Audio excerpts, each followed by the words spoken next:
এই দৃশ্য অনুষ্ঠানটি শুরু করছি এবং আমার পিতামাতাকেও প্রণাম জানাই। নতুন বন্ধুদের স্বাগত। আর পুরনো বন্ধুদের তো সবাই জেনে গেছেন 11:50 মানে এতটা ব্যস্ত সময়ের মধ্যে কিন্তু আপনারা সময় দেন, এটা আমি জানি, কারণ আপনাদের ভালো লাগে। কোথাও হয়তো রুমাদি আপনাদের মনে গেঁথে গেছে, কারোর হয়তো দিদি হিসেবে, কেউ বা মা ডাকেন, কেউ বা বোন হিসেবে কারোর মনে অনেকটাই জায়গা করেছে, যেটা আপনাদের ফোন আমাকে জানিয়ে দেয়, ভালো লাগে।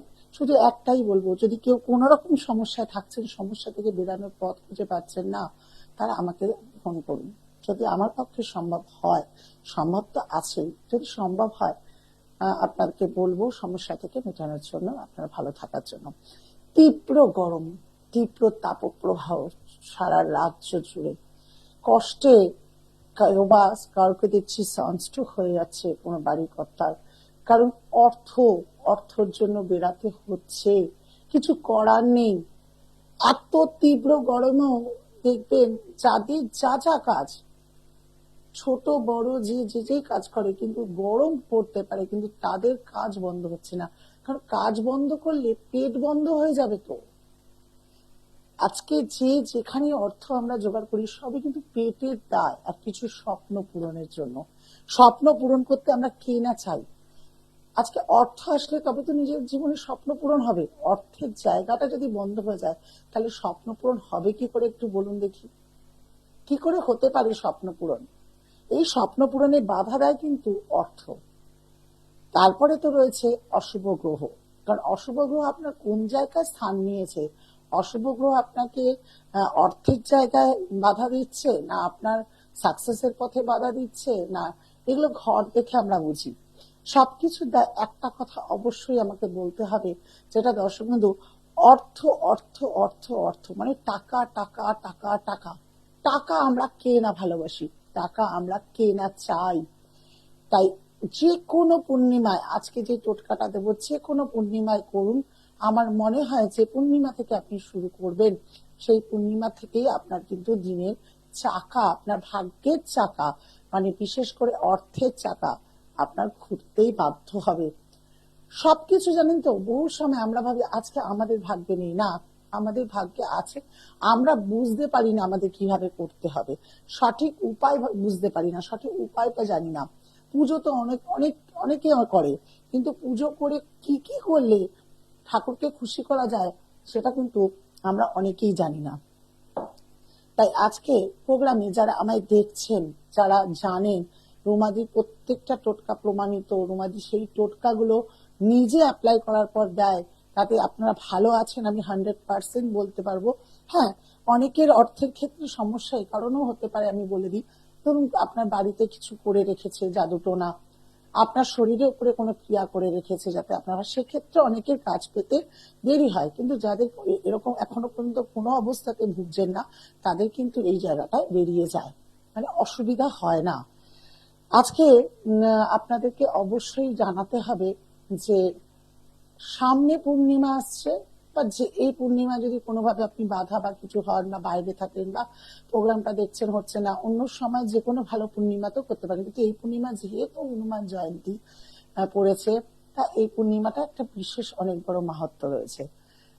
চলে আসি, টোটকাটা চট করে বলে নি, কারণ সময়সূচি কম, আজকে ফোন নেবো কম বলেছি, কারণ বহু কথা আলোচনা হয় না। বেশ কটা দিন আসতেও পারছিলাম না তীব্র গরমের মধ্যে, তাছাড়া অনলাইন প্রচুর প্রেডিকশন পড়ে গিয়েছিল। হ্যাঁ, আপনারা অনলাইন প্রেডিকশন যারা চাইছেন ঘরে বসে নিজেদের প্রেডিকশন পেতে চাইছেন, তারা অবশ্যই যোগাযোগ করুন আমার সঙ্গে। আমি কিন্তু যার সামনে এইভাবে দেখছেন আমাকে, তা কিন্তু ফোনের মাধ্যমে একই সঠিক আপনাদের বোঝাতে চাই। অনেকে বুঝতে চায় না, অনেকে ফোন করে 2-3 দিনের বশীকরণ, এ বশীকরণ, বহু কিছু বলে, আমি বলি হয় না এরকম। দেখে কে আছে? হ্যালো, হ্যালো, হ্যাঁ, নমস্কার, জয় জগন্নাথ। জয় জগন্নাথ। কার বিষয়ে জানবেন? হ্যাঁ, আমি আমার ছেলের সম্বন্ধে জানবো দিদি। ছেলের ডেট অফ বার্থ? নাম হচ্ছে শুভজিৎ ব্যানার্জি। আচ্ছা, 1988। তারিখ বলুন আগে। টাইম হচ্ছে রাত্রি 1:30। তারিখ বলুন। তারিখ হচ্ছে 3 ডিসেম্বর। 3 ডিসেম্বর। হ্যাঁ, আর 88। সময় 1:30। জন্মস্থান জন্মস্থান হাওড়া।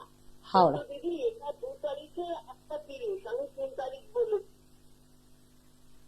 মানে 2 তারিখ রাতে পড়েছে, সেটা 3 তারিখ হয়েছে, তাই তো? তাহলে আমি 2 তারিখই ধরবো তো? 2 তারিখ রাত্রি 1:30। আচ্ছা, কন্যা লগ্ন, কন্যা রাশি, উত্তর ফাল্গুনী নক্ষত্রে জন্ম, এটা কি জানা ছিল আপনার? না দিদি, না। এতদিন জানেননি? আচ্ছা, যেটা দেখছি সেটা হচ্ছে আপনার ছেলে মাঙ্গলিক, এটা জানতেন? না।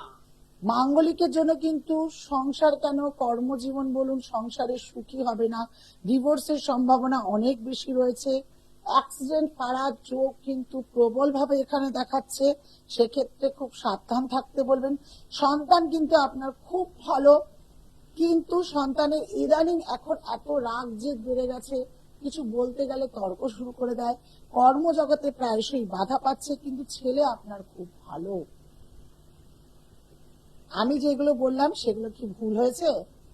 হ্যাঁ হ্যাঁ, সবই তো কথা শুনছে না। আর একটা কথা মানে আমি বুঝতে পারছি না, আমি মা হয়ে বলতে পারছি না। আমার ছেলে না মানে কোনো কিছুই মানছে না, মানে আমার মানে না। মানে এই ধরুন কোনো পুজো আস্থা, কোনো ঠাকুর দেবতা, কোনো কিছু আমি যার জন্য কারোর কাছ থেকে জানতেও পারিনি, পড়াতেও পারিনি, করাতেও পারিনি। আমি এবার একটা কথা বলবো, হয়ে কি কোনো উপায় আছে? অবশ্যই যদি মনে করেন আপনার সন্তান এগুলো মানছে না, বহু মারা আসে আমাদের কাছে, একটাই কথা বলে যে দিদি আমার কিন্তু ছেলে পড়বে না, বা আমার ছেলেগুলো বিশ্বাস করবে না, তা বলে কি আমার ছেলের ভাগ্য কি উদয় করতে পারবো না? হ্যাঁ, 100% পারবেন। মা যখন গর্ভে নিয়ে এসছেন, মা যখন জন্ম দিয়েছেন, এই মাই কিছু ক্রিয়া করলে, এই মাই ছেলেকে রেমেডি গুলো কিভাবে কি করতে হবে সেগুলো যদি আপনি যদি যোগাযোগ করেন আমার সঙ্গে, বা আপনি যদি প্রতিকার করাতে চান, তাহলে আপনার সন্তান একদিন, আজ পড়ছে না, যখন সে আপনার কথা শুনবে, যখন ভালো হয়ে যাবে, আপনার থেকে নিজেই প্রতিকারটা চেয়ে পড়ে নেবে। আমি আরেকটা কথা বলি, আমি হাওড়া ময়দানে যদি যাই, হ্যাঁ, সেটা কবে বসেন দিদি? শনিবার। শনিবার মানে আগামীকাল। আচ্ছা। আপনি যদি মনে করেন তাহলে এই দুটো বুকিং নাম্বার আছে, তাহলে ওই বুকিং নাম্বারে ফোন করে আসবে। সামনে হনুমান জয়ন্তী আছে। একটা কথা, আমার সাধ্যের মধ্যে হবে তো? অবশ্যই। আমার সাধ্যের মধ্যে যদি হয় দিদি, আমি তো জন্য আমি সব কোনো কিছুই ভালো লাগছে না আমার আর। না, শুধু সন্তান নিয়ে ভীষণ চিন্তা। আমার একটা ছেলে, জানি কাটবেন না মা, জীবন সঠিক না হয়, আমি তাহলে কি নিয়ে বাঁচবো? অবশ্যই অবশ্যই মা, এটা প্রচুর মারা আসে আমার কাছে কাঁদে, আর আমিও তো একটা মা। সন্তান যদি ভালো না থাকে, সন্তানকে যদি মানুষ করতে না পারি, অনেক দুঃখ হয়, এটা একটা বুঝি। চেষ্টা করে লাইন পেয়েছি আজকে দিদি, ঈশ্বর চেয়েছে, ভগবান চেয়েছে, এবার আপনার সুবিচার হবে, আপনার সন্তান সুবিচারে থাকবে, তাই ঈশ্বর না চাইলে না যোগাযোগও কারোর সঙ্গে করা যায় না। আমি যোগাযোগ করতে পারিনি, আমি চেষ্টা করেছি, যেহেতু কেউ মানে না বলে আমি বেরিয়ে যেতে পারছি না, কোথায় যাবো? একজন ওকে কিচ্ছু করতে হবে না, যে আমার ছেলে অসুবিধাটা কি হচ্ছে, এবং আমি পারবো কিনা মা হয়ে থাকবো। ওকে কিচ্ছু করতে হবে না, আপনিই করবেন। ভাবতেই পারছি না, আমি লাইনই পাচ্ছি না। আমি আপনাকে বলছি ওকে কিচ্ছু করতে হবে না, ওকে কিছু বলবেনও না, আমি যে ক্রিয়াটা দেবো শুধু আপনি করবেন, ওর ফলও পাবে। আচ্ছা, আপনি দরকার পড়লে মোবাইল নাম্বারটি বুক করুন, আমার কত কি আপনার খরচ হবে, আপনার সাধ্যে হবে কিনা আমি কথা বলে নেব, আপনার যদি মনে হয় আপনি আমাকে সন্ধ্যে 7টার পর ফোন করুন, ঠিক আছে। ঠিক আছে? আপনি কাঁদবেন না। একটা কথা বলছি, মা আপনিও, মা আমিও, সন্তান নিয়ে আমাদের সকলের চিন্তা থাকে, আপনার সন্তানকে ভালো করে দেওয়ার দায়িত্ব আমার। ঠিক আছে, ভালো থাকুন। ধন্যবাদ। আমি যাবো, আপনার সঙ্গে দেখা করবো হাওড়া ময়দানে। হ্যাঁ হ্যাঁ হ্যাঁ, আসবেন। যাক, চট করে বলে ফেলি, যিনি অনেক সময় অর্থের জন্য স্বপ্ন পূরণ হয় না, টোটকাটি সেটা কি?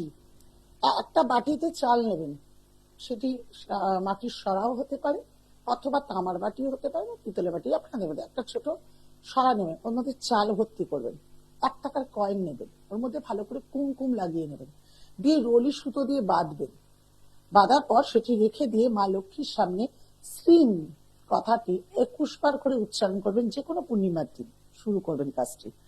আর অবশ্যই সেই দিনে ঘিয়ের প্রদীপ জ্বালাবেন, তারপর থেকে টানা আপনি 21 দিন, টানা কিন্তু 21 দিন 3টি লবঙ্গ, 2টো কর্পূর দিয়ে, 2টো কর্পূরের ঢালা দিয়ে কিন্তু জ্বালিয়ে সেটা চারিদিকে ঘোরাতে হবে। আর অবশ্যই সেই দিন থেকে শুরু করতে হবে, গোলাপ জল নেবেন, তার মধ্যে একটু আতর মিশিয়ে নেবেন, সেটি জুঁই ফুলের আতর হতে পারে, গোলাপের আতর হতে পারে, চন্দনের আতর হতে পারে, খুব ভালো হয় চন্দনের আতর হলে। ওর মধ্যে ঢুকিয়ে দিয়ে ভালো করে মুড়ে, যেসব আগে করোনার সময় বেশ স্প্রে করার একটা ব্যাপার ছিল, আপনারা হয়তো জানেন স্প্রে বোতলটা, সেটাতে আপনার প্রত্যেক ঘরে মানে ঘরে ঠাকুর ঘরে সেটা স্প্রে করবেন ঠাকুরের উপরে। সুগন্ধি ভরা থাকবে আপনার ঠাকুর ঘর, সুগন্ধি থাকলে ঈশ্বর এসে সেখানে বসে, সত্যি ঈশ্বর বিরাজমান থাকে, বিশ্বাস করুন। আপনি একটা নোংরা জায়গায় গিয়ে ঠাকুরকে রেখে দিলেন, অথচ ঠাকুরকে রোজ বলছেন টাকা দাও টাকা দাও টাকা দাও, অর্থ দাও, আমি এত কষ্ট করছি কেন তাকাচ্ছ না, সেটা সম্ভব নয়। ঈশ্বর মানেই জানি আমরা কত সুন্দর। মা কালী গায়ের রং কালো, তবু দেখে যখন মন্দিরে যাই মা কি ভালো লাগছে, তাই না? আমরা বলি না? তাই সুন্দর চাঁদে তাদের সুন্দরভাবে রাখতে হবে। যদি এই ক্রিয়াটি করতে পারেন, আপনার যে স্বপ্ন পূরণ হচ্ছে না অর্থের জন্য, আপনার হয়তো অর্থের জন্য আপনি বহুদূর পড়াশোনার ইচ্ছা ছিল, হতে পারেনি, বা আপনার অর্থের জন্য আপনি আপনার রেমেডির কাজ করাতে পারছেন না, আপনি বুঝতে পারছেন আপনার কাজ করা দরকার আছে, আর অর্থের জন্য আপনি কিচ্ছু বাড়িতে কোনো জিনিসপত্র কিনতে পারছেন না, অর্থের জন্য অনেক কিছু আপনার আটকে আছে, সেই সব মা বোনেরা, বিশেষ করে পুরুষেরা তো করতেই পারেন, কারণ পুরুষদের অনেক সময় থাকে না, অনেক সময় ধৈর্য থাকে না। এই যে মাটি বললো, অনেকে বিশ্বাস করে না, কিন্তু আমরা মেয়েরা প্রত্যেকজন ঈশ্বর বলে বিশ্বাস করি। যারা করে না সেটা এক্সেপশনাল, খুব কয়েকজনের মধ্যে পড়ে। কিন্তু যদি এইরকম পূজা অর্চনার মাধ্যমে করতে চান, আচ্ছা বলতে পারেন যে দিদি ওই চাওয়ালটা আর ওই রোল কুমকুম লাগানো রোলের সুতো দিয়ে বাঁধা কয়েনটা কি করব? এক পূর্ণিমা বসাবেন, আরেক পূর্ণিমা পর্যন্ত থাকবে, আবার সেটি ভাসিয়ে দেবেন, আবার আরেকটি পূর্ণিমাতে ওরকমই আরেকটি সরা, ছোট সরা আপনাদের মতো যা বা ছোট তামার যদি বাটি কাটি হয়, সেগুলোকে ভাসাতে হবে না, ওগুলো ফেলে দিয়ে এসে আপনি ধুয়ে নেবেন, দিয়ে মা লক্ষ্মীর সামনে রেখে দিন, বা মা কুবেরজির সামনে রেখে দিন, কুবের ধন প্রাপ্তি ধন দেয়, রেখে দিন। আর অবশ্যই শ্রীম মন্ত্রটি 21 বার করে উচ্চারণ করুন রোজ। আর বললাম 2-3টি লবঙ্গ আর 2টি কর্পূর দিয়ে জ্বালাতে হবে। লবঙ্গে পারলে তার ধোঁয়াটা চারিদিকে যাতে দিতে পারেন, বাড়ির চারিদিকে। গোলাপ জলের মধ্যে চন্দনের আতর মিশিয়ে ঈশ্বরের স্থানে সেই জায়গাটা প্রত্যেকদিন তাকে স্প্রে করুন, বা জলটা ছেটান, যেটা আপনার সুবিধা হবে। আমি স্প্রেটা বললাম সুবিধার্থে করুন। দেখুন আপনার অর্থ কোথা থেকে, যেসব অর্থগুলো বাধা রয়েছে, কোনোভাবে আসছিল না, আটকে রয়েছে, আপনি জানেন ওই টাকাটা আসলে আপনার একটা কোনো স্বপ্ন পূরণ হবে, বা আপনি বাড়ির জন্য কিছু কিনতে পারবেন, করতে পারবেন, তারা কিন্তু অবশ্যই সেটা পাবেন। আগামীকাল থাকছি হাওড়া ময়দান। যদি কেউ মনে করেন আমাকে দেখাতে চাইছেন, সেটি আজকের মধ্যেই আপনাদের বুক করতে হবে। বুকিং নাম্বার সকাল রাত্রি 10টা পর্যন্ত খোলা রইলো, আমাকে জানাবেন। 1টা থেকে আমি থাকবো হাওড়া ময়দান, আপনাদের সঙ্গে, আপনাদের সাথে, আপনাদের রুমাদি, আপনাদের মনের মানুষ। করে দেখুন টোটকাটি, খুব ভালো থাকবেন। নমস্কার। দূর আর দূরে নেই অচেনা আচেনা